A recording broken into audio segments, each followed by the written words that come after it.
Please be seated. The record will show the presence of the jury, the defendant, and all counsel. Mr. Martinez, you may continue with cross-examination. Ma'am, we were talking about the telephone and that there were messages on there, and then also on the MySpace email that there were messages on there, correct? Do you remember that? Travis's phone in MySpace, yes. And the messages could be characterized as flirtatious, right? Flirtatious and sexual. And you really had no problem with that, though, did you? What do you mean? Well, let's go ahead and take a look at another exhibit. I move for the admission of Exhibit 480. Any objection? I'm sorry, what number? 480. 480, no objection. 480 is admitted. Let's take a look at this. I only have a few more questions. I really, where I want to go next is, was Travis, we were talking about this, was Travis a flirt with women, with other people? Yes, and he was not secretive about it. So that was something that, I wasn't aware of that aspect right away when I first met him, which was in the MGM Grand. He was very cool, very calm. And even there were people that had made comments saying, you know, why was he on such good behavior that night? And he said that he sort of, looking back on that, he said he kind of had an agenda, and because I came off as a calm person, he was sort of trying to mirror and match. But, you know, by nature, he's very open, very outgoing, very flirtatious. Not that that's a bad thing at all. And so, even though you saw these messages on his phone, even though they were flirtatious, you still decided to break up with him, right? Not for that reason. Well, isn't that what you told us before the break, that that was the reason that you broke up with him, because of these text messages? No, it's because he was sleeping with a bunch of people. You believe that he was sleeping with a lot of people, right? Yes. Do you remember telling us before the break that it was this text message, or during direct examination, that it was the text messages that were the reason for the breakup? Right. You did say that, though, right? Yes. I don't have, okay.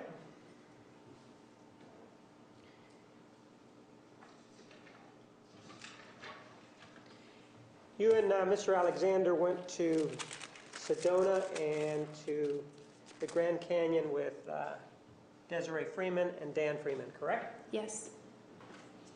Take a look at Exhibit 481. See if you recognize the people there and the occasion.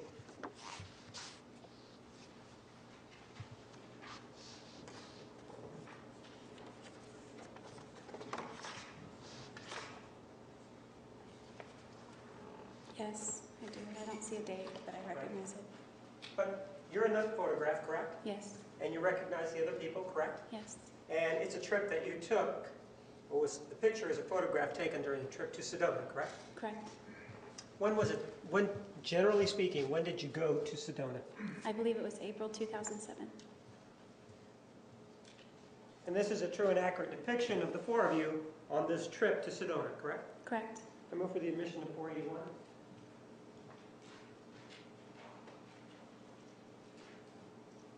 No objection. 481 is admitted. This is a photograph that was taken in Sedona, correct? Yes. And it shows your height relative to Mr. Alexander, correct? Yes. You're approximately the same height as he is, correct? He's 3 inches taller. Well, this shows it right here, correct? Yes. How tall you are, correct? Foundation, we don't know where they're standing or shoes they're wearing. Sustained. Ma'am, this shows you on that particular day with Mr. Alexander, correct? Yes. You have no reason to believe that that you were standing on a rock and he wasn't, right? Not that I recall, no. And with regard to Mr. Freeman, do you have a reason to believe that he was standing on a rock? No. And with regard to Desiree Freeman, any reason to believe or to think that she was standing on a rock? No. That shows the relative heights, correct? Yes.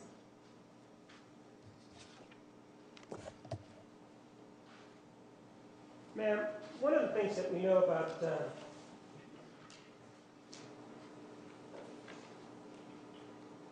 Mr. Alexander was how his ambience was in a room, correct? Yes. I'm going to show you another exhibit. I move for the admission of Exhibit 482. Any objection? None that we haven't previously lodged, Judge. 482 is submitted. Yes, and that's the other thing. When you asked me if I was angry or outraged, I'm more angry and outraged that his life was taken and that he had so much potential, that he had so many things and projects that he was working on that some will get completed and some will never get completed. He was a light, and he had so many. He brightened a room when he walked in. He literally brightened the room. Like, you could just tell when Travis was, no matter what direction you were looking at, you can tell when Travis showed up, because the laughter got louder, and the conversation got happier, and just the whole energy of the room changed. And for someone like that, it almost seems like the world is a darker place now that he's not in it anymore. So I'm really angry about that. I can't imagine what his family is going through. I love my brother so much, and I know that he had a lot of siblings, and I just cannot imagine what it would be like to get a phone call to hear that something happened to one of my brothers. According to that particular excerpt in your statement, he was a great guy, right? Yes. And he was a great guy, it appears, to everybody that seemed to come in contact with him, correct? Yes, it appears. And nowhere during this conversation that you may have had with people on 48 Hours did you mention this issue of him masturbating to pictures. Oh, definitely not. So the answer is no, you didn't, correct? That's correct. And it wasn't like he didn't do good things for you. He actually did a lot of, or some things that were very nice, didn't he? Yes, wonderful things. Just have you, or listen to you tell us about one of those occasions. I move for the admission of Exhibit 483. No objection. 483 is submitted. I just personally, I can't see any motive for myself to ever want to do this or inflict this kind of thing on Travis. Someone who's been so generous, someone who's been so kind, and someone who has opened up his home, opened up his refrigerator on many times when I didn't have enough money to go to the grocery store and fill up my own fridge. There were just so many things that he did, the little things. I came home from the airport once, and he let me park my car in his garage so that it was safe while I was gone, and I showed up to get my car, and there was this bag on the hood that said Cinnabon, and he knew that I liked Cinnabon, and I remember calling him before I flew out. I was flying out of Salt Lake, and in the Phoenix airport there's a Cinnabon stand, and I always get one before I go on my flight, and I remember lamenting a little bit, saying Cinnabon's going to be closed when I get home because it's going to be late. And so he went out to the mall and got me Cinnabon so that I'd be able to have that when I got home. It's just little things that he did like that, thoughtful things as well. He looked up a whole recipe online for Cinnabon and printed it out on pink paper and folded it up in there and put it in there with that. And he gave me a $10 gift card for Cinnabon. So it's like, just little things like that's just one example of so many little things that he's always done for me, and not just for me, but for everyone that he knew. And in fact, ma'am, after you moved, you actually thanked him for everything that he had done to you, right? Yes. Let's take a look at an exhibit. Take a look at exhibit number 484. Let's see if you're familiar with these text messages.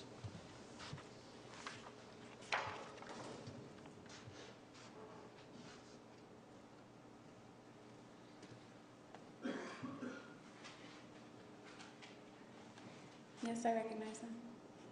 And you were the person that sent them, correct? Yes, this wasn't before I moved, this was after. Right, and what date is indicated on there? April 18th, 2008. Move for the admission of Exhibit 484. Did you say no objection? No objection. 484 is admitted. This was after you had moved, correct? Yes, This was after you were in Wairika, correct? yes, This was when you were in Wairika doing your day-to-day activities, whatever they may be, correct? correct. When you were not seeing Mr. Alexander on a daily basis, correct? Yes, This is after you had broken up with him, right? yes, This was during a time when, according to you, the fog had lifted, right? yes, And this is after the time after you claim that there has been some physical violence, you wrote this, right? That's right.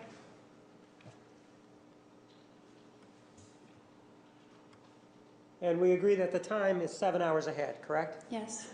And so it's on April 18th that you write this, and you say,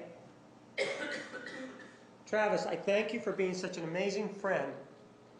You are a rock, a light, and an inspiration. I love you dearly. You were still in love with him, weren't you? I wouldn't say in love, but I loved him very much. So when you say you love him dearly, that doesn't mean that you have any physical attraction to him. You just love him like a friend, correct? That's not true.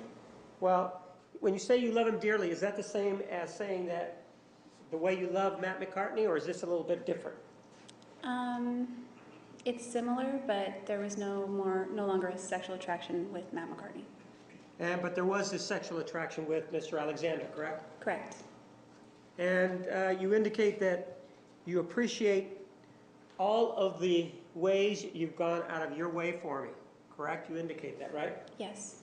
And then you say, thank you, thank you, thank you, right? Yes. This is not in line with what you've been, with the person that you've been talking to us about, is it? Yeah, it is. It's very consistent with how he was. Well, you've been telling us before that he was mean. Do you remember telling us that? Yes, he was also that. And you've been telling us that in addition to being mean, he was somebody who physically abused you, right? Yes, he did. And that he would raise his voice to you, right? Yes, he did. Yet, once you're free of him, and after the fog has lifted, you're thanking him and telling him what an inspiration he is, right? Yes. That sort of, the way that is presented, that doesn't seem to correspond, does it? Objection, argumentative. Sustained. You've given us two versions, correct? Of what? Of Mr. Alexander. Objection, argumentative. Overruled. I think I've given more than two versions. Well, you've given us one where we've just discussed about him being physically abusive and mean and loud to you, correct? Yes. And in fact, during the trial, you even referenced that he used to grill you, right? Yes.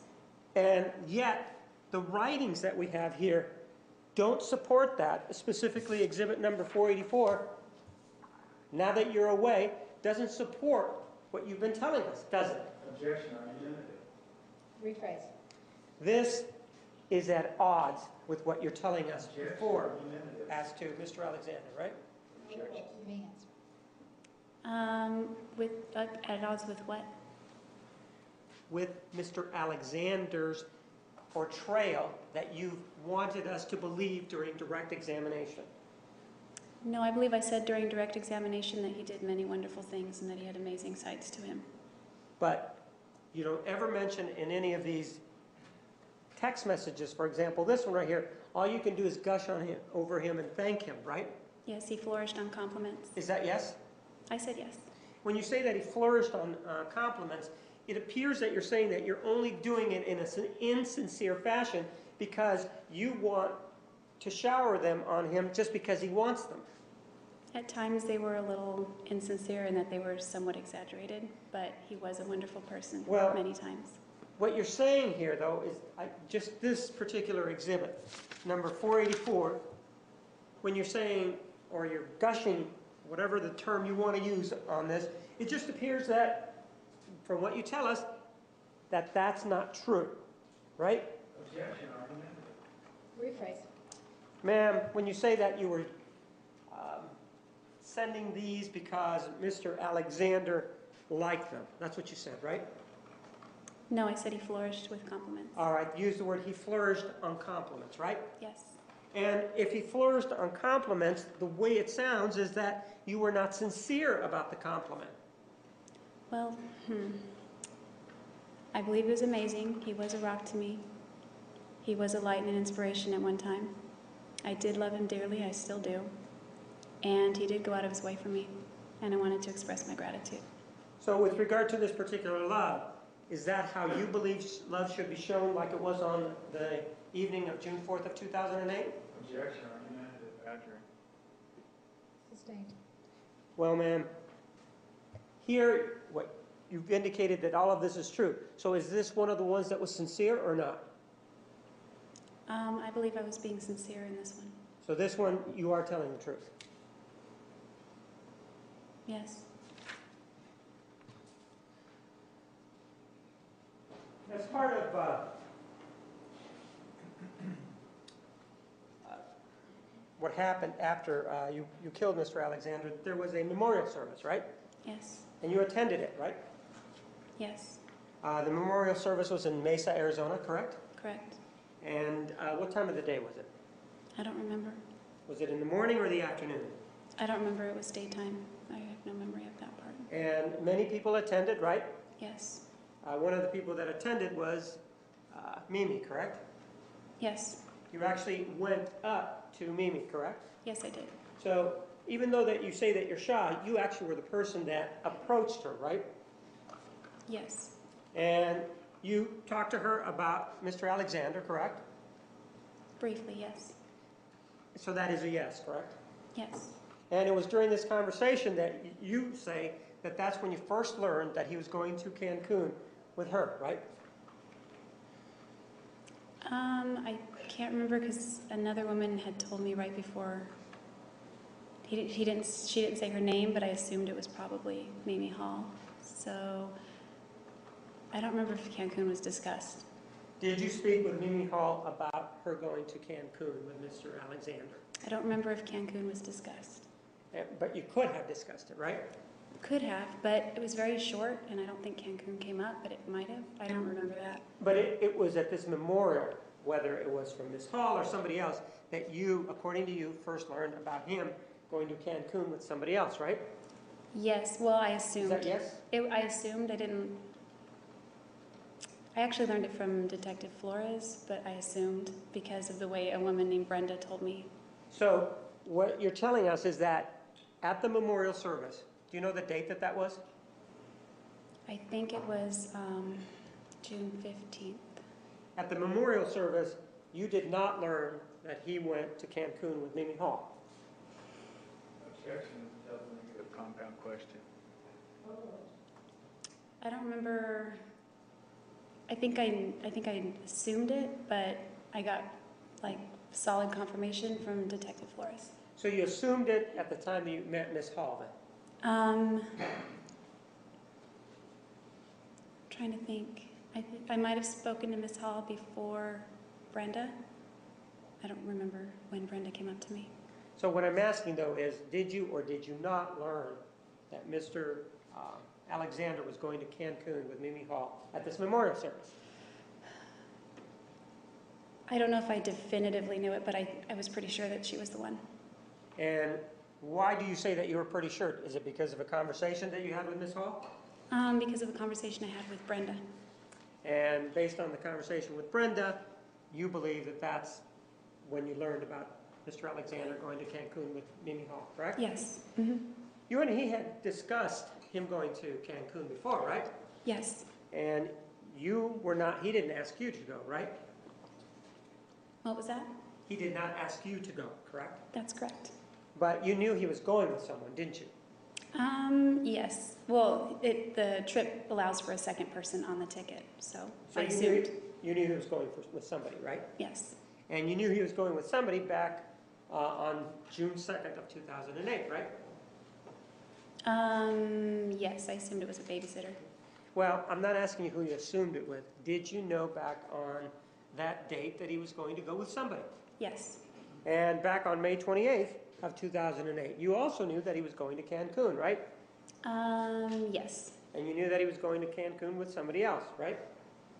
Yes. And this was about the time, because of the telephone call of May 10th, that he was still talking to you about sex, right? Yes. And even though he was talking to you about sex, he was actually, you knew, going to go to Cancun with somebody else, right? Yes. Let me show you an exhibit. And his going to Cancun with somebody else did not upset you, correct? No. And his going to Cancun and not inviting you did not upset you, right? No. Take a look at exhibit 485 and see if you recognize this.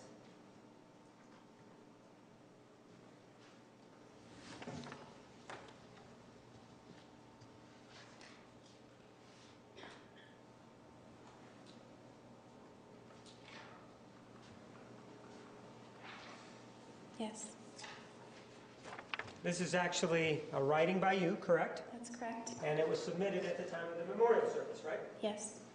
And how did it work? There was a page there that you signed? How did it work? There was a photo album, sort of in a scrapbook, how I remember it, with a lot of blank paper around the different photos so that people could leave comments. You actually brought the photograph that's attached to this, right? I think it was already put together, but I emailed it to the person putting it together because that's one of my photos. So this is one of your photographs, though, correct? Yes, And how it got there, maybe that you sent it to somebody and then they put it in the book, correct? I believe so. And then you actually signed it, though, right? I didn't sign it, I just wrote in it. I didn't want to leave my name. In other words, this is your writing, correct? Yes. I move for the admission of Exhibit 485. No objection. 45 is admitted. Take a look at Exhibit 485. It says, Travis, you're beautiful on the inside and out, doesn't it? Yes. Isn't that kind of a lie based on what you've told us here in court today? Objection, argumentative. Sustained, rephrased. That's not true based on what you told us here in court, right? Overruled. I believed that he had inner beauty, yes. So it is true. So you think somebody who masturbates to pictures of little boys is beautiful on the inside, right? I don't think that aspect of him is beautiful at all. I think it's sickening. Well, I'm asking you, you did write beautiful on the inside, and yet you knew, according to you, that he had this issue, right? Yes. And so if you write that, you've indicated that it was a problem for you, right? It was. And you indicated that you'd even obtain a pamphlet, correct, to give to him? Yes, too. And you also indicated that you believed that he needed help, right? He did need help. Right, and you've indicated that to us on direct examination, a couple of times at least, right? That's right. But yet here you're right that he's beautiful on the inside, knowing all of that. Yes, he hated those parts of himself. Pardon? He hated those parts of himself. It's not who he wanted to be. Whether he wanted to be it or not, somebody who has those issues, you still think is beautiful on the inside, and that's why you wrote it. I believed that he could get better. I'm not asking you if you believe that he could get better, ma'am. I'm asking you whether or not somebody is beautiful on the inside if they have the problem that you have told us about. Objection, ask and answer this about the third time. Overruled. What was the question? Mike, could you read it back for her, please?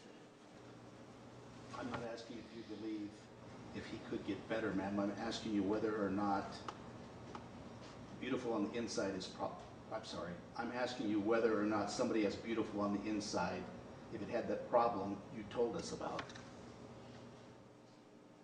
I believed that he had aspects of himself that were beautiful and some that were ugly, just like I do. So what you're saying is this statement here that he was beautiful on the inside is a qualified statement. I don't know what you mean by qualified. Well, it doesn't tell the whole truth. It just tells part of the truth. Of course, this is a memorial book. Pardon? Of course, this is a memorial book. You didn't have to write it in that memorial book, right?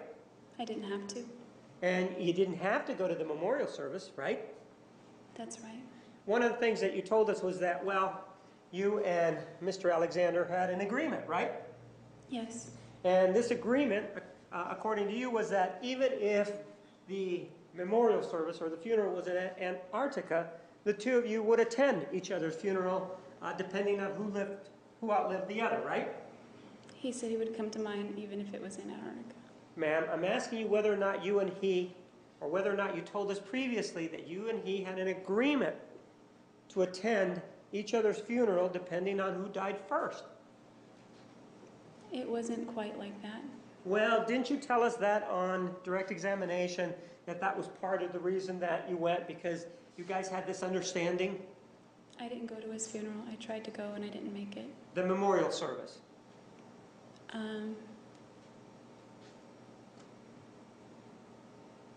That wasn't part of the agreement. Well, but you did mention that you believed that he would have done the same thing for you, right? Yes. But in terms of this attending the memorial service,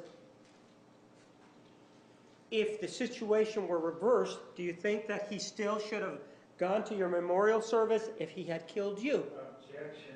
Argumentative calls for speculation. Sustained. What was the agreement, or what was your understanding of the agreement then?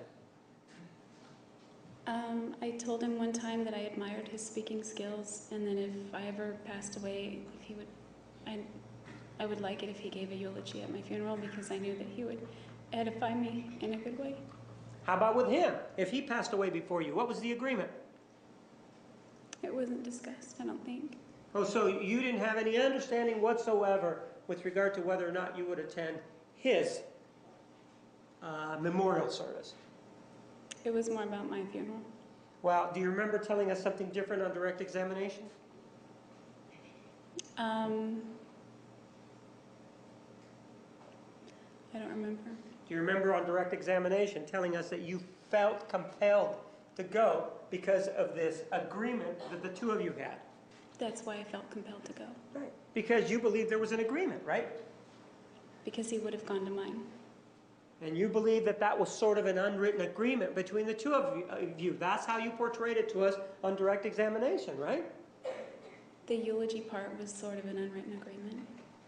I'm talking about just actually going. I'm not talking about the eulogy. Isn't it true that in direct examination, the way you portrayed it to us was that the reason that you went was because you and he had talked about it, and that you felt compelled to go based on those conversations? Yes. And those conversations included going to Antarctica, if that were the case, right? He said he would. And that's how much the commitment, that's how strong the commitment was to attend each other's memorial services, right?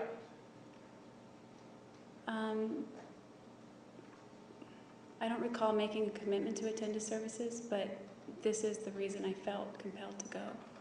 Because of the conversation you had with him, right? Yes. No one knew about this conversation that you had with him, right? No, it was in his office, just the two of us. Right. So it was just you and him, right? Yes. And so if nobody knew about it, you really didn't have to go. And nobody would have been the wiser, right? That's right. But you made the choice to go, right? Yes, I did. You also write, you always told me that I never stopped believing in you, and I know that you always believed in me, right? That's what it says, right? Yes. You always believed in him, right? Yes, I did. And even though, according to you, he would get this mean look on his face, and he would come charging after you down the hallway, you still believed in him, right? Yes, that wasn't who he wanted to be. I'm not asking you if that's what he wanted to be. Did I ask you that, ma'am? No. I'm asking you whether or not you still believed in him if he, for example, according to you, threw you down and choked you. You still believed in him, right? I believed in his potential still, yes. So the answer is yes, right? Yes. And even though he may have been on the couch kissing with some girl in August of 2007, you still believed in him, right? Yes, I wasn't his girlfriend. Pardon? I wasn't his girlfriend. So yeah, of course, I still believed in him. You were his girlfriend in August of 2007? I was not. I wasn't. So you still believed in him even though he was kissing on some girl, and you still believed he was courting you at that time. You still believed in him. Well, it cheapened his efforts. I understand that it may have cheapened. I still believed in his potential of who he wanted to become. So it cheapened his efforts, right? Certainly. And if it cheapened his efforts, then perhaps he wasn't believing in you as much as you indicate in this card or this writing, correct? Objection calls for speculation as to what Mr. Alexander believed. It's the other way around. Overruled. I think we're talking about different aspects of what we believed about each other. Well, you say that you never stopped believing in him, right? Yes. And you never stopped believing him, irrespective of what you told us the issues were, right? That's right. And these issues that, according to you, he wasn't getting any help for, right? I don't know if he Well, was or not. I Well, don't believe he was. He said he would. I don't believe he did. right, so you know that he's not getting, according to you, your belief is that he's not getting help for any of these issues, right? Yes. He's not doing anything about it, right? I don't know that. Well, isn't that what your belief is? I'm asking about your belief. I'm not asking about what you know. I'm asking about your belief. I, I believe he was doing things, not seeking professional help, but he said he spent a lot of time in prayer about it, things like that. So you believe he was praying about it then, right? Yes. Do you know whether or not you believed he went to a bishop to talk about it?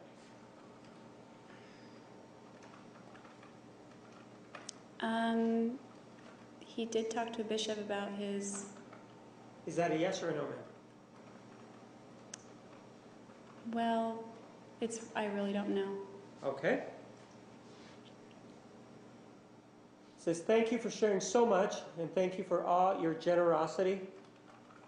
This world has been blessed because you have been here, right? Yes. So you believe somebody who does the sort of horrible act that you've described is a blessing to the world? He did bless the world in ways. I'm asking you, my question's a little different. You believe that somebody that did whatever it is that you allege he did is a blessing to the world? That is not a blessing to the world. So this wasn't true then? No, I just said that he did bless the world in ways. Ma'am, one of the other things that we know about you and him is that you and he had quite the relationship behind closed doors, right? Yes.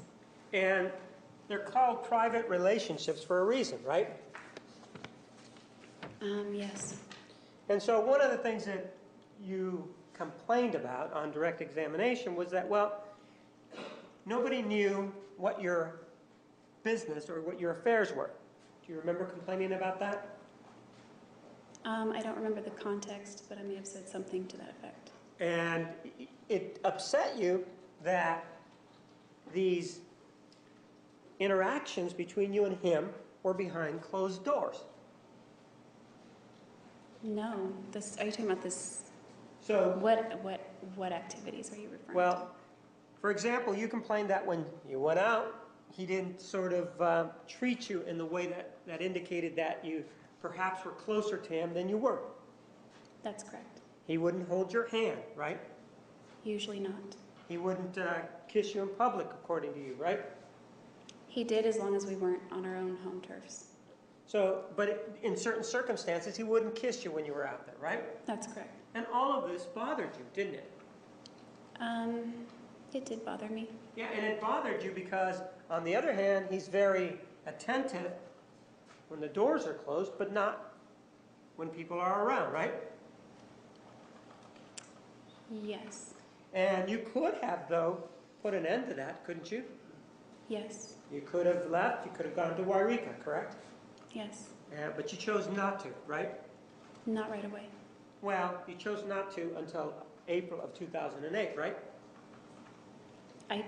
That's when I did it. I made the decision prior to that. All right, you made the decision in March of 2008, right? Actually, it was Christmas 2007. Well, do you remember that we took a look at your journal in March of 2008, and that's when you told him that you were going to go to Wairika? That's right. And also, we know that you left in April of 2008, right? Yes. So, you're free to go at any time that you want, right? I was broke, so not really, but Well, you had parents, right? yes. They would have helped you if you wanted to go home, wouldn't they?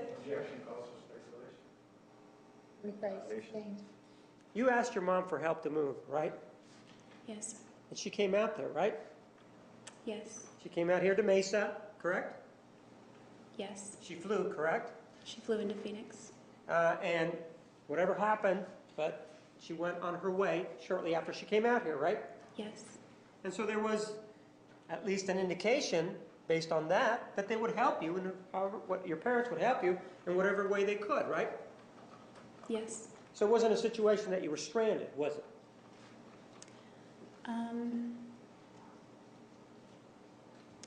I mean, I don't know. Like, I didn't know that they would help me until I was desperate enough to call her, and she would. She Well- said she would.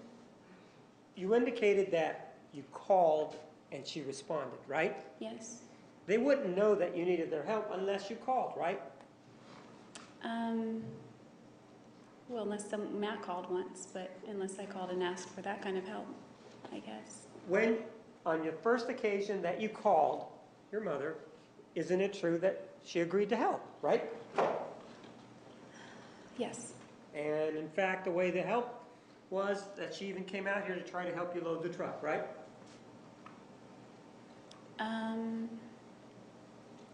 I think I got the truck after she left, but her purpose was to come down here and help me load the truck and move. You just didn't have the truck at the time, right? Not yet. And so it seems like when you say that, well, you protest and say, well, you know, I was sort of stuck here in Arizona. You weren't really stuck here in Arizona, were you? I don't know. I mean, my parents have been financially capable at times and other times not. So at the time I called, they were able to help me. They were in a position to help me. And so they did. The only time that you asked them, at least as it involves this case, the only time that you asked them, they were able to provide some help, right? Yes. And in fact, when you got to Wairika, you even had a place to stay, right? Yes. You didn't want to stay with your parents, though, right? There were no bedrooms there. That's right. So you didn't want to stay with your parents, right? No, I didn't. You preferred to stay with your grandparents, correct? Yes. And so you had a place to go to, right? Yes. And in fact, you could get a job there if you wanted to, right? I did get a job there. Well, you could if you wanted to, right? In fact, you started to work at Casa Ramos, according to you, right? Well, it depends on who hires. I mean, I searched and searched and hunted, and I did not get a job for a while. And I finally was hired somewhere. You did get a job at Casa Ramos, didn't you? Yes. And this was in Wairika, correct?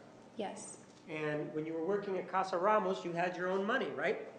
Yes. Nobody took it away from you, right? No. And in fact, you weren't lending or giving any money to Mr. Alexander at that point, right? I was paying back a debt that I owed him. But that's not giving money to him, is it? Yes, I was giving it willingly. Well, if you have a debt, that's not a, and you give money for that, that's not a gift, is it? It was not a gift. It was a repayment that I was Right. giving him. And in fact, the terms were pretty loose on that, correct? Very loose. And whatever you could afford, he basically would accept, right? Yeah, he said to try to keep it to at least $100 a month, but pay more anytime you can pay more. They were loose, it was a loose agreement, right? Yes. He wasn't putting any financial pressure on you, right? Not at first. When you say not at first, that implies that he was putting pressure on you at some point, right? Yes, he did. And was an amount mentioned? No, it wasn't. And was there ever the threat of him going to court to get the money? No. And in fact, he actually even was trying to help you with the car, the one that had lost the transmission and had all those problems when you started to tow it, right? What do you mean? Well, he was trying to find out who was responsible for that on your behalf, wasn't he? I think I was. I had called the law firm. He called a law firm. We were waiting for calls back on it. But he attempted by calling a law firm, right? I don't remember if he called his directly or... I mean, I know that I called attorneys on it. And I think he was doing his own research on it as well. And when you told him that this had happened, he wasn't upset with you, was he? No, he wasn't. And in fact, when you told him that this happened, he tried to do the best that he could for you, right? Because Yes. you wrote that he felt bad for you, right? Yes. And in fact, the way he handled that situation, you actually in your journal called him your hero, right? Yes. So it appears that you're in Wairika, this individual, Mr. Alexander, is in the Mesa area, and there doesn't seem to be any other tie other than this sexual bond that the two of you seem to have, right? Well, that in the car, I guess. Well, but the car was a loose bond, wouldn't you agree? Yes. You could mail the payment and not talk to him ever, right? That's right. And you could conceivably pay him off in one payment, not that you probably would, but you could in one payment, and that would be the end of it, right? The end of our communication. No, the end of the issues involving the car, right? Yes. And you wouldn't have to communicate anymore if you really didn't want to, right? After the car was paid and I had the title, no, we wouldn't have to. Right. And so, but you did have this sexual bond, right? Yes. And it appeared that you wanted to be with him as much as he wanted to be with you. That would be accurate. And so that when we talk about, or when you tell us things like, well, when I was over at Sky and Chris Hughes' house, approximately a week after you met him, and you indicate that, well, that you had oral sex, and you said that you were uncomfortable with that. Do you remember that? Yes. Well, you were pretty attracted to him, weren't you? My attraction didn't develop that quickly. So, are you saying that you did that even though you didn't want to? Yes. And did you tell him that? No. Did you think that he was a mind reader and would know that you didn't want to do that? No. And one of the things that you said that was kind of striking about that was that when he was performing oral sex on you, that you said, he sure knew what he was doing. Do you remember saying that on direct examination? Yes. Do you remember that? Yes. Well, doesn't it take one to know one? Objection, Your Honor, argument is improper. Sustained. How do you know he was so good unless you had previously been exposed to that activity? I was previously exposed to that activity in my prior relationships. So there wasn't anything wrong with him being experienced in that area, was there? Not in my opinion, no. No. So when you said that he sure was experienced in that area, you didn't mean to be saying that that was a negative thing, right? No. And the other thing that you said, well, really wasn't your cup of tea that time, right? That's correct. You could have stopped at any time and said, I don't want to see you anymore, right? Yes. Because that was really the first time you had ever seen him, right? No, that would have been our second. No, I mean meeting. alone, in private. Second. You had had some sort of sexual contact with him before that? No, no sexual contact. I'm talking alone, private. I'm talking about sexual contact. Okay. Based on what happened there and the sexual contact at that point, you said, well, I wasn't really that interested in him at that point, right? You just said that. There was an interest, but the deep level of my attraction had not developed to its extent. So We you were near weren't at that attracted to him, right? Would that be fair to say or no? Well, when you say that attracted, like I was attracted to him, but it felt like it was just too soon, is all. Well, you said my attraction hadn't developed to that point yet, which appears to say that you weren't attracted to him to have sex with him on that occasion, right? Not yet to that level. So you keep saying not yet. I'm just talking about that particular point. I just want you to focus on that point. At that point, you were not sexually attracted to him, right? I wouldn't say that. Oh, so you were sexually attracted to him. On some level, I believe I was. And so being sexually attracted to him, this was an activity that was enjoyable to you, right? It otherwise could have been, but I just felt uncomfortable. Well, you're saying you felt uncomfortable, and are you saying then that it was not an enjoyable situation for you? Like internally, no. So therefore, physically, I wasn't able to enjoy myself. But there was nothing outwardly wrong with this scenario because, I mean, all the elements were there other than those things. If you weren't enjoying it internally, and if you weren't enjoying it externally, it appears that what you're saying is that you're not enjoying it at all. Because there's only the internal and the external, right? Yes. Overall, to me answer. Yes. So you weren't you were not enjoying it, then, is what you're saying. Once it progressed to the oral sex, I was no longer enjoying it. You could have told him to stop, though, right? Yes, But you didn't, right? that's right. You never showed any indication that this activity was unwelcome, right? That's right. There was no way for him to know that this activity was unwelcome, right? That's right. In fact, I think I acted like The I liked answer is it. yes, right? That's right.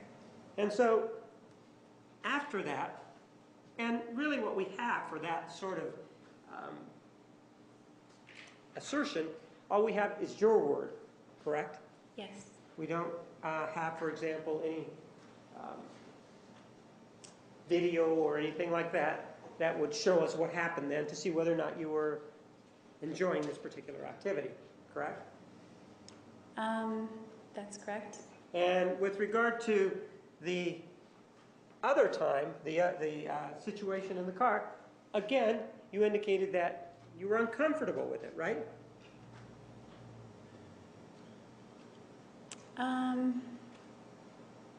Somewhat, yes. If you were uncomfortable the first time, and you have the ability to say no, you could have stopped the second time, right? Yes.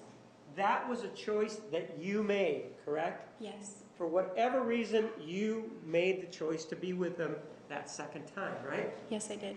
And so when you talk about, well, I was uncomfortable about it, I felt bad about it, or whatever the terms are that you use, at some point, even though you felt that way, that was your responsibility to let the other party know that perhaps you weren't into it as much as they were, right? What do you mean? Well, You mean if I didn't want to proceed with it, pardon? then it would have been my responsibility to tell him? Right, you That's right. could have told him no, right? I could have, yes. And you've done that before in your lifetime, haven't you? Yes. And one of the things that you kept saying on direct examination was that, well, I felt that I liked him and didn't want to hurt his feelings, or something like that. Do you remember saying something like that, that you didn't want to hurt his feelings? Yes. Saying no to you, the fact that you would have said no, you think would have hurt his feelings? I felt that way, like it would have been a blow to his ego. So you felt that it would have been a blow to his ego then, if you would have told him no, right? Yes, Well, who cares about his ego? I did. You cared about his ego even though you had only known him for approximately 2 weeks? Yes. So does that mean that you were more invested in him than you're telling us? In other words, at that point, you really had strong feelings for him? They weren't strong, but there was an attraction there. So you were attracted to him then? Yes. And you wanted this sort of activity to continue, right? What kind of activity? Sexual activity. Well, I didn't stop it. Well, when you say you didn't stop it, it just sounds, again, like you're saying it was all him and not you, right? No, it takes two to tango. That's right. And it was a mutual activity, wasn't it? Yes. Let's see what you have to say about that. Move for the admission of Exhibit 486. No objection, Your Honor. Did you say 486? Yes, ma'am. 486 is admitted. Like if you're moving away and you're saying you want to end this unhealthy relationship, and yet A, you're still making plans to get together and travel, and B, you're still showing up for sex. Yeah, it was hard to tell Travis no. He would call me at night, and we would have long conversations, and he would tell me the things that he would like to see happen when he came up to visit me, to put it in a G-rated manner, and the things that he wanted to do as far as traveling and where we would go and what we would do. And then it wasn't like I wasn't the agenda for him coming up, but that was a big part of it. He was going to continue on to Washington, see friends there, and then come all the way back down and see the Pacific Coast Highway as well. It eventually became sex. Was it mutual? It was always mutual, yeah.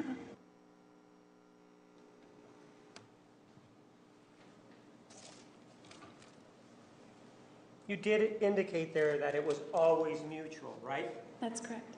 So that means, for example, that when you and he were involved the very first time, that it was mutual, right? Yes, it was. And when you were involved any time after that, it was also mutual, right? I believe it was. So when you tell us that he made that you felt like a used piece of toilet paper, well, that you're sort of telling us that at that point that it wasn't mutual, that somebody was taking more than they were giving. No, it was still mutual at that point.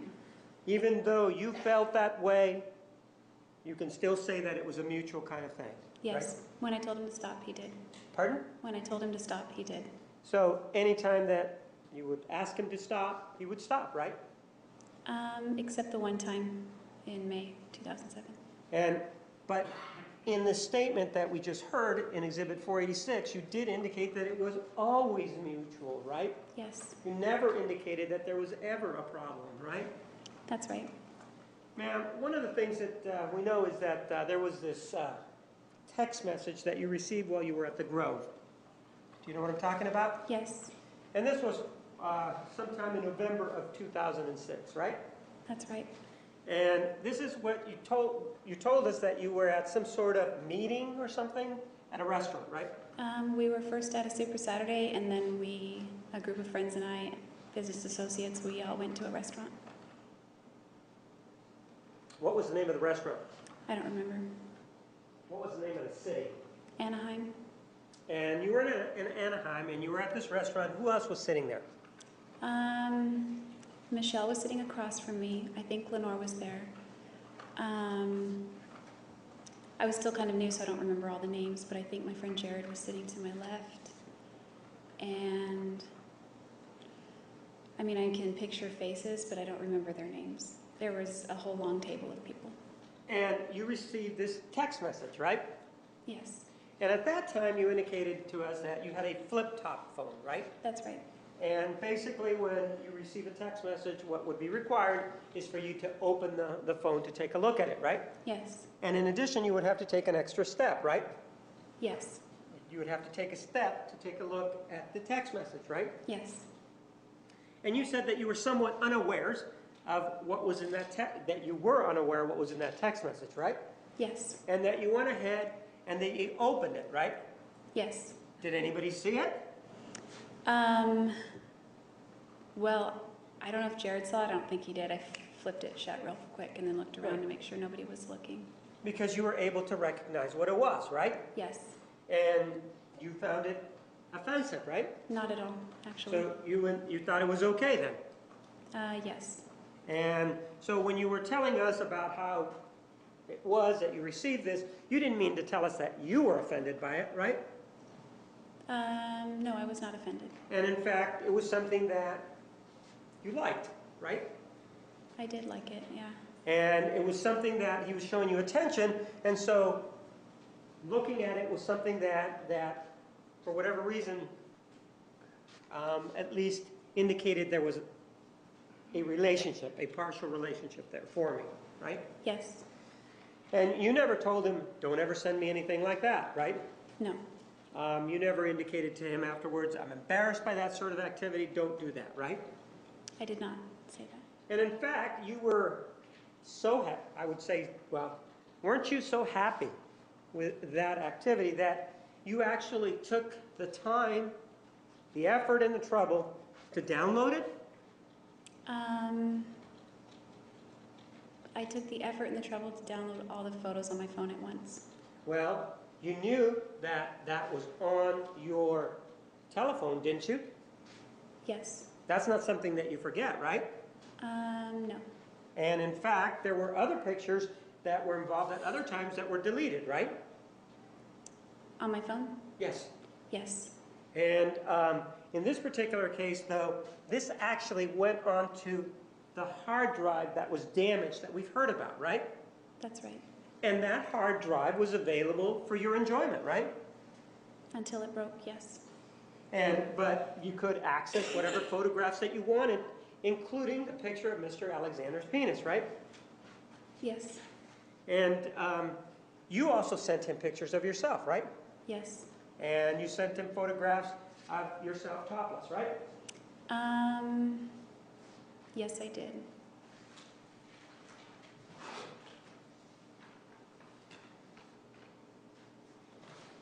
You were not offended by the fact that you were sending him photographs. In other words, that wasn't a problem for you, right? Not the types that I was sending. I don't think I showed my face in the photos. But you did show your upper chest area, correct? I believe there were photos, several of that nature. And there were 3 of them, right? I don't remember. And did you also send them to his phone? Yes. And you used your telephone to take the pictures? Yes.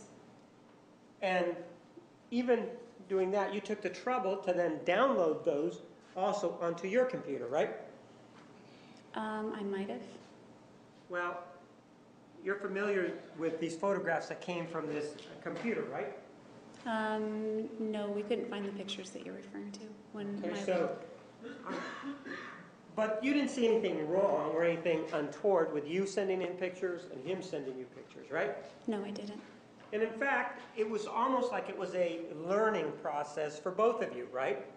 Objection calls for speculation. Sustained. Well, you and he were experimenting, correct? You mean with the camera phone? Well, no, just sexually speaking.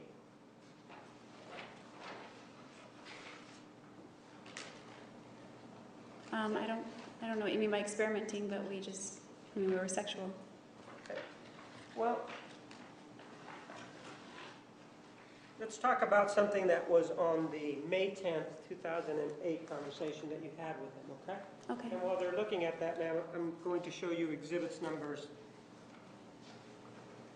425, 426, and 427. Okay. Do you recognize the person in those? Yeah. That's you, correct?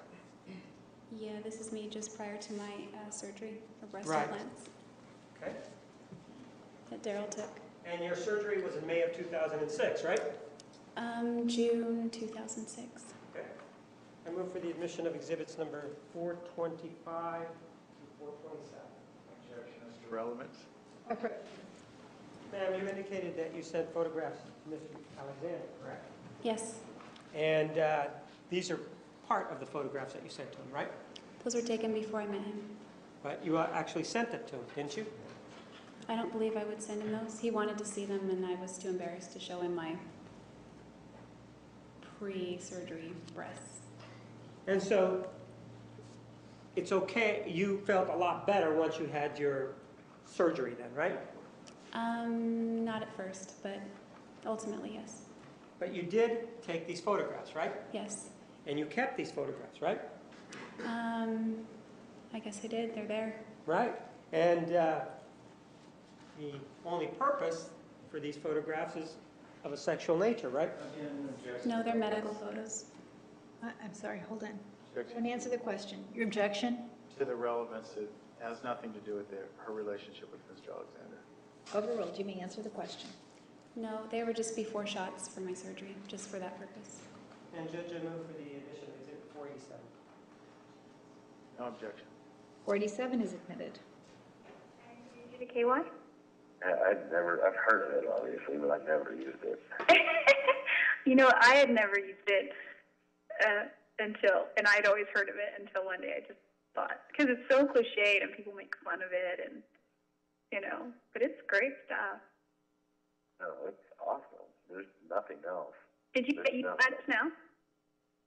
No. I use freaking Vaseline. Oh, does Vaseline work? It seems so thick. Well, not worse, these guys. Oh, you mean the lotion? Oh, no, I use the jelly. Oh. Well, it works well. No, it doesn't work as well as KY. Yeah. And KY is for that, so it's like good for you. I don't mean like it's beneficial, but it's better. It's the best thing for you because it's designed specifically for that purpose. It's best for your skin. It's okay to go on the inside and, you know, that kind of thing. Yeah, see, the other stuff is really nothing's really okay on the inside. Like I used baby oil in the past, but it doesn't hurt, but it's not the best thing because it's mineral oil, you know. So it appears that in terms of at least in terms of the KY, you were the one that introduced Mr. Alexander to it, right? Yes, that's right. And it was used as part of these sexual encounters that the two of you had. Yes. And you introduced that into the relationship because it was enjoyable to you, right? It made our activities more enjoyable. So they were enjoyable to start with, and this just enhanced them, right? Most were enjoyable to start with. Pardon? Most were the first time he did. I'm just asking about the KY. You introduced the KY into the relationship to make it more sexually enjoyable, right? Yes, And in fact, before that, your experience had been with baby oil, right? that's right. And at least as to Bobby Juarez, that's what was involved. That's what you used with him, right? Probably, I don't remember that far back, but definitely with Matt. So when we're talking about the level of experimentation in this case, it looks like the both of you were experimenting together sexually, right? That's right. So that when we hear things like, well, I felt like a prostitute, that's not exactly true, right? When you say that you felt like a prostitute, that's at odds with what you're telling us, or what we're hearing here, about the KY. Well, you're talking about two different incidents, so yes, it would be at odds. So your participation, if you will, in these activities was equal to his, right? Wasn't it? Yes, So any derogatory statement, such as, I felt like a prostitute, isn't really what was going on, representative of what's going on, right? it was, but it was my fault for feeling that way because I allowed it. Well, I know that you allowed it, and you felt that way, and you say that you felt like a prostitute, but when we hear, for example, this partial clip of this sexual conversation, it looks like you're the one that's moving it along, as opposed to him. Is that a question? It is a question. What's the question? The question is, isn't it true that you were the one that was moving it along? I'd say it was mutual. Well, if it's mutual, then there is no, I guess, suggestion then, or any reason why you should feel like a prostitute if it's mutual then, right? I didn't feel like a prostitute during, just afterward I did. Well, this is suggestive of you being as much of a participant in these activities as he was, right? Yes, and I was. And so you indicated on 2 occasions on direct examination that you felt like a prostitute, right? I believe referencing Ehrenberg, yes. And in Ehrenberg, you said that that's when you felt like one, correct? Not when, after Ehrenberg, after thinking about it, and he didn't call me for 3 days, I thought, hotel room, all that. Just Right. kind of felt that way. And then additionally, you also said that you felt like that after the baptism, right? No, I think after that I said I felt like a used piece of toilet paper. And you didn't convey that to him, did you? No. Did you also say that you felt like a prostitute when he came over to your house and engaged in oral sex on the porch? Is that the other time? If I did say that, that would be accurate. And so if you did feel like that, and remember you even referenced a piece of chocolate being thrown your way, do you remember that? Yes. And then you said, well, I felt kind of like a prostitute. Do you remember saying that now? Yes. So that was already when you were in Mesa, right? Living in Mesa, right? That's right. That's after you had broken up with him on June 29th of 2007, right? Yes. That's after you and he had sex many times, right? Yes. That's after you and he had already started using the KY, right? Yes. And so how is it that you can say, I felt like a prostitute, if you're the one that's sort of moving the relationship ahead? Well, your question doesn't make sense to me. It doesn't make sense to you. Why is that, ma'am? Because you're moving the relationship ahead by providing the KY, right? I don't know. We would have used something else if it wasn't KY, so no. Well, you might have used something else if it wasn't KY, but you provided the something else, didn't you? The KY. In this case, I did, yes. Well, we're not talking about any other cases, ma'am. We're talking about this case. You were the one that had the KY or brought it into the relationship to make it better, right? To facilitate our activities. Sure. And that would make them better if it facilitated your activities, right? Yes. And yet, you're telling us that, and on the other hand, you're telling us, well, I felt like a prostitute. Which one is it? Well, when he jizzes on my face and throws candy my way and walks away without a word, it kind of feels like I was a prostitute. And when we're mutually going through sexual activity and there happens to be KY there, it's mutual. And you're saying that the offensive thing here was the jizz on your face, right? I didn't say it was offensive because I knew it was coming and I willingly participated in it. Well, no, but that's sort of how you're making it sound, like it's something that you didn't want, right? If I didn't want it, then I wouldn't have done it. Well, let's see what a text message that you actually sent him involving that activity. Let's take a look at another exhibit. Let's take a look at exhibits 489 and 488.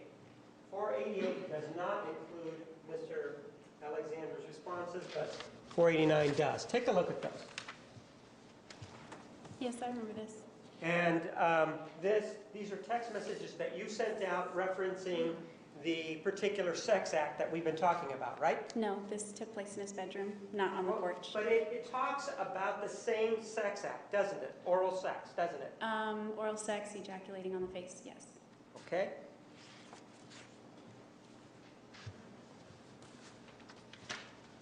I move for the admission of exhibit number 489. We approach. You may. Let's take a look at exhibit 489. Ma'am, the date on that is January 18th of 2008, correct? Yes, And again, we've already talked about the times, that this is 7 hours too fast, correct? that's correct. And it does say that it's an incoming message, right? Yes, Which means, you previously told us, that incoming means that it's you that is sending this text message, right? that's right. And then, this is what the text message reads. Will do. The reason I was asking about later tonight is because I want to give you a nice BJ. BJ stands for what? Blowjob. And blowjob means, without getting blowjob means that you put your mouth on his penis, right? Yes, oral sex. Right. And in addition to it, you say, and I'd like a generous facial in return, right? Yes, That means that you want him to ejaculate on your face, right? that's correct. One of the things that you talked about previously, feeling like a prostitute, involved a situation where he came over to your house, right? Yes, On the porch, right? that's right. And this is what happened, what is said here in this exhibit, right? This is a different event, but just that part, yes. It may be a different event, but it's the same act, correct? Yes, And then on one occasion, he just did it, and on another occasion, he actually is when he left the chocolate, right? yes, And what you're saying is you found the other one and you felt like a prostitute, even though you're the one that's asking for him to do that on January 18th of 2008, right? this is another night, but yes. So, I'm not asking him to do those two things that you just referenced. I went over to his house. We were in his bedroom, on his bed, right. that kind of thing. But it's the same act, isn't it? Yes, And so you want him to do to you what happened on the porch, right? Same act. yes. Well, no, I didn't want to kneel like on my porch and have him walk away from me when he was done. But I'm talking about the sexual act itself. Isn't it the same thing? Yes, And so, yet one of them you describe as leaving you feeling like a prostitute, yet this one, which is the same thing, you're requesting it, right? yes. Well, no. I don't know what you mean by same thing. If you're talking about jizz on your face, it's the same thing. As far as the context, it's completely different. Right. What you're talking about is geography, right? Geography, mood, setting, and all Right. that. You're talking about one being on the porch and this one being in his house, right? Yes. Putting aside geography, that one happened in the front of the porch and one happened in his house, isn't it the same act? Yes, it is. And this is one that you are requesting, right? That's right. And we know that because you say, what do you say, right? Yes. And actually then he says, or we could just grind, right? I think I said that. That's- Okay, then you say that, or we can just grind, correct? Yes, And he's saying something to the effect of, that's a good close, right? right. So we can get our terms straight. Grinding is a sexual term for those in the Mormon community, correct? Well, I think it is. Usually Mormons typically do it with their clothes on, but we did it without our clothes. And when you say that they do it with their clothes on, that means that they rub their genitalia together, correct? And they call it That's- grinding, correct? Yes, But you and Mr. Alexander did it without your clothes on, right? yes. And was KY involved in this grinding activity? Sometimes yes, sometimes no. And it would involve, if you will, sexual intimacy, correct? Yes. All right. Please be back in the designated area at 3:20. Please remember the admonition, you are excused. Please stand for